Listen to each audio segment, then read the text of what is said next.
Hey, Pastor Steve Waldron, I hope you're having an incredible day or night in Jesus. A brief history of Christianity in Asia.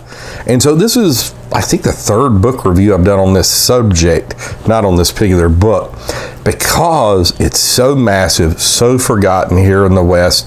We tend to focus in maniacally on what's going on in the West and didn't realize sometimes Christianity was in Africa, Middle East, up north, the UK, and then to the east, and maybe even into the Americas. So let's get started here, and I'm talking about well over 1,000 years ago.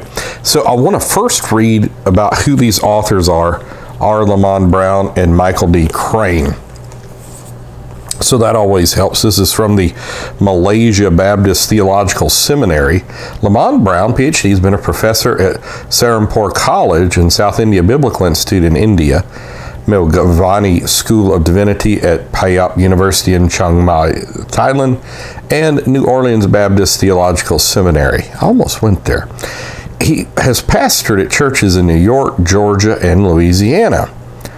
He has authored Growing Spiritually with the Saints, Catherine of Genoa, and William Law, Peak Road, 1996, and contributed Encountering God in the Prayers of Others, Parsons Porch and Company, T14. Now, Michael Crane, PhD, has lived in Asia most of his life, served on the faculty of 2 different Asian seminaries. He also serves as a trainer with the Global Church Planning Network in Asia. In addition to articles and book chapters, Michael has written Sowing Seeds of Change, Cultivating Urban Transformation by Irvin Loft 215, and co-authored City-Shaped Churches, Planting Churches in a Global Era, Urban Loft 218. And then this is kind of a blurb, kind of let you know, and then we'll dive inside. I've got some places marked down we're going to look at. The church began in Asia, and for 1,000 years the church thrived in Asia. They would consider Israel as part of Asia. Today, much of a church history is told with a focus on European Christianity. There's a rich and long history of Christianity in Asia that needs to be told and retold. The church today can learn a lot from the long and difficult history in Asia, which will give the reader a broad understanding of the major movements of Christianity in Asia over the last 2,000 years. So let's get started here. I've got myself some notes, page 28, 29, page 173, Asian Pentecostalism. Let's look at the kind of the table of contents, which is very lengthy. So the church in Asia, ancient and alien, the church of the East, or the Syrian church, Russian Orthodox growth in Asia, Roman Catholic missions in Asia, Protestant missions in Asia, the church in Asia. I remember William Carey doing a thing on that, Moody Bible Institute. The church in Asia, modern, indigenous, and global. 3 self-movement illustrated in China and Korea.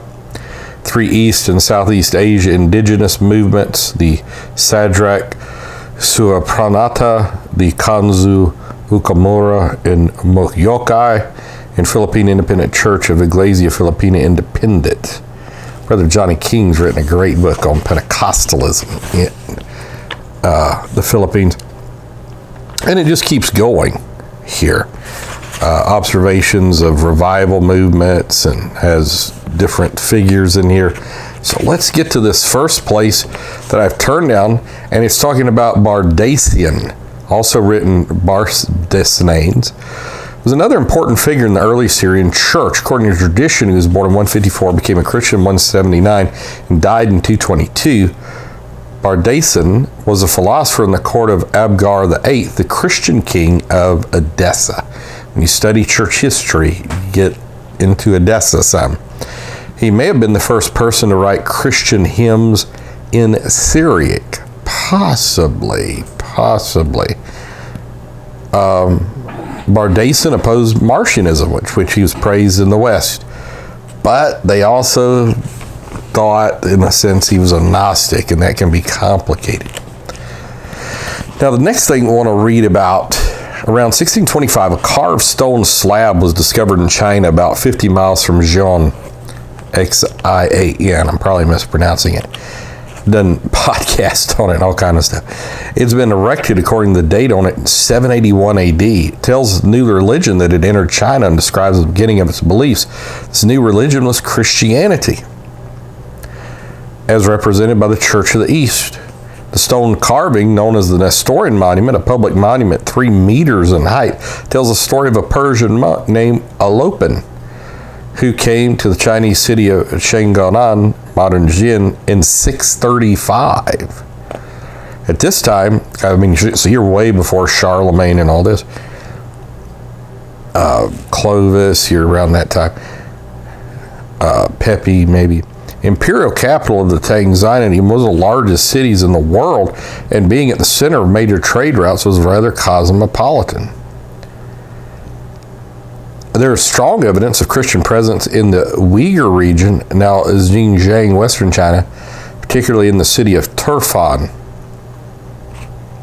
So that's pretty interesting. Albany was most certainly not the first Christian to enter China. Now, he got there in 635, since Christian merchants had been traveling the Silk Road for many years. In fact, Syrian Christian artifacts have been discovered throughout China, stretching even to the east coast. According to the carved stone, monasteries were built in every province in China. The Church of the East returned to China in the 13th century when the Mongols established their own dynasty over China, indeed over much of Asia. Many of the tribes allied with the Mongols had significant members of Christians. In fact, one of the daughters-in-law of Genghis Khan was a Christian. And I just thought that was so fascinating. 4 events from this period shed light on the return of Christianity in China by the way of Mongolia. The first is the coming of Marco Polo, the latter part of the 13th century in China. His accounts of his travel in China include descriptions of numerous Christian communities spread throughout the country. I mean, the majority were in the northwest along the old Silk Road, but there were significant numbers of the coast in the southeast. So, I mean, I just thought that was cool. Now, this was pretty intense right here. Already mentioned was the great persecution in Persia from 339 to 379. That's the great battles of Arianism and Trinitarianism. 16,000 names of martyrs were recorded, but some estimates suggest maybe as many as 190,000 were martyred. Well, this is far more intense than the persecutions of the Roman Empire. Apparently, there are fewer apostates in Persia. Nevertheless, persons of great faith were executed. Many, those left alive, had a much weaker faith. And then in the 7th century, Arabian Muslims conquered Persia. Christians at first were allowed to continue their worship. However, they faced severe restriction. It goes on and talks about that. So, pretty fascinating. Colossians, Romans, Gospels preached everywhere within 20 years of Pentecost, it certainly seems. I love reading histories like this. God bless you. We'll see you later. Thanks for being here. Check out our other videos. Bye-bye.